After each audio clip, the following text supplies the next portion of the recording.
भूतिया phone number.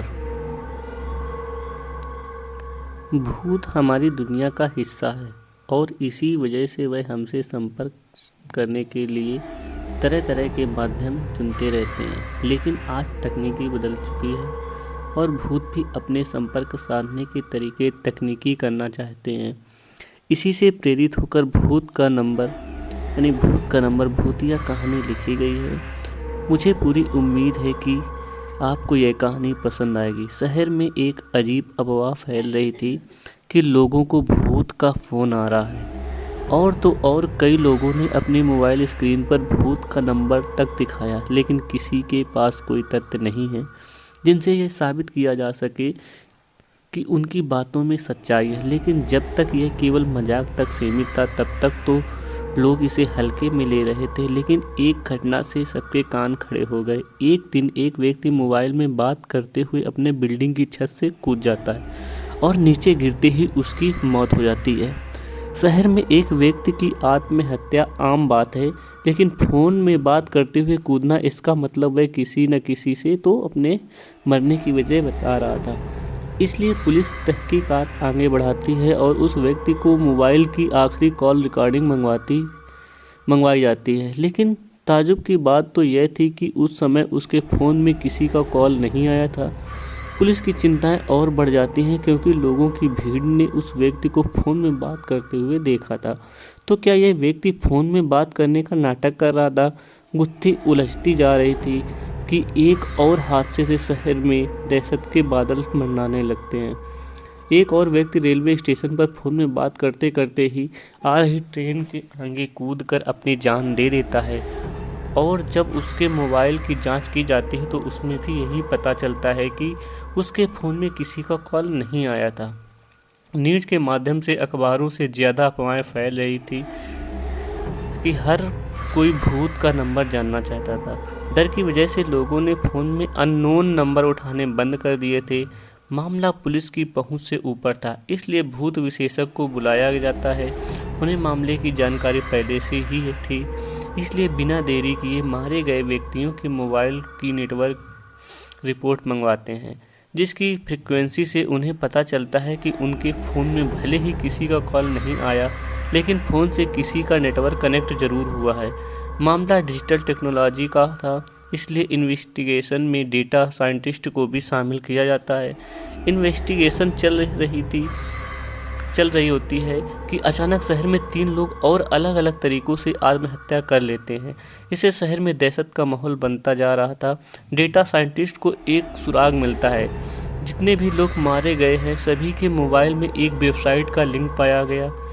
उस website में बहुत से भूतिया मंत्र लिखे हुए हैं और उन्हीं मंत्रों में एक भूतिया नंबर भी है, जिसके माध्यम से रिकॉर्डेड मैसेज भेजा जाता है और मैसेज को सुनते ही कोई भी व्यक्ति सम्मोहित होकर अपनी जान दे देता है।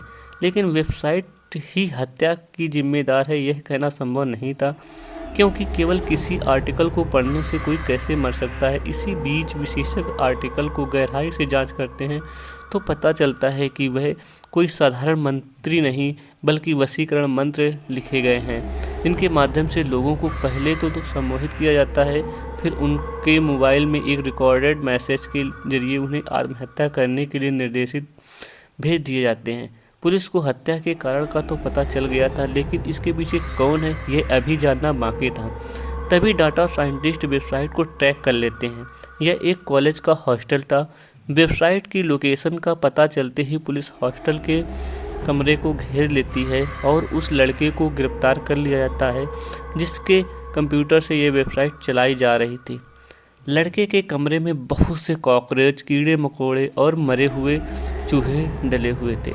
वह किसी जानवर की तरह उस कमरे में रह रहा था। दरअसल उसे देखने से ऐसा लग रहा था कि उसकी मानसिक हालत ठीक नहीं है।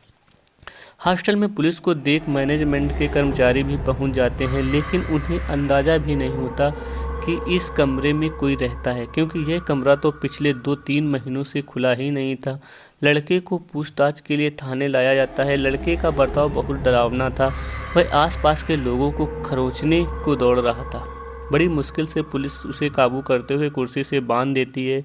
पुलिस ऑफिसर उससे एक एक करके कई सवाल पूछते हैं, लेकिन वह उनके किसी भी सवाल का जवाब नहीं देता। पुलिस ऑफिसर थोड़ा सख्ती से पूछताछ करने का प्रयास करते हैं, लेकिन वह कोई प्रतिक्रिया नहीं देता। पुलिस ऑफिसर भूत विशेषज्ञ को लड़के से पूछताछ करने को कहते हैं। भूत विशेषज्ञ को पहले ही पता था कि वह लड़का साधारण स्वभाव का नहीं है, पक्का किसी प्रेतात्मा ने उसके ऊपर कब्जा किया है। भूत विशेषज्ञ अपने यंत्रों से लड़कों को अपने काबू में करते हैं और उसे एक एक करके सवाल पूछना शुरू कर देते हैं। लड़का जोरदार आवाज़ में जवाब देता है और 1 घंटे की पूछताछ के बाद पता चलता है कि उसके अंदर उसी के दोस्त का भूत आ चुका है, जिसने 3 महीने पहले आत्महत्या की थी। दरअसल वह मानसिक तनाव से गुजर रहा था, जिस वजह से उसने मौत को गले लगा लिया। वह उसी कमरे में मरा था जहां से पुलिस ने उस लड़के को गिरफ्तार किया था। वह अपने दोस्त के शरीर के अंदर प्रवेश करके लोगों की हत्याएं कर रहा था।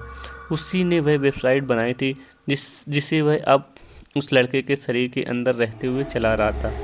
सच्चाई का पता चलते ही भूत विशेषज्ञ लड़के के शरीर से भूत निकालने की प्रक्रिया प्रारंभ कर देता है, जिसके लिए वे उसी कमरे में जाते हैं जहां वह लड़का मरा था, और वहां वे अपने इलेक्ट्रॉनिक डिवाइस के माध्यम से लड़के के ब्रेन से भूतिया आत्मा बाहर कर देते हैं। लड़का वहीं बेहोश हो जाता है। 12 घंटे तक बेहोश कर रहने के बाद जब उसे होश आता है तो वह धीरे धीरे समान होने लगता है। डाटा साइंटिस्ट वेबसाइट को अब डिलीट कर चुके थे।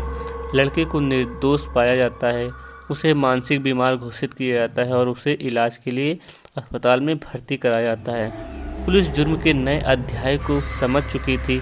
कभी कभी तकनीक भी इतना भयानक रूप ले सकती है जिसके लिए हमने कभी सोचा भी नहीं था, और हत्याओं का सिलसिला रुकते ही कहानी भी ख़त्म हो जाती है। अगर ये कहानी आपको अच्छी लगी तो कमेंट करें, लाइक शेयर एंड सब्सक्राइब भी करें। जय हिंद।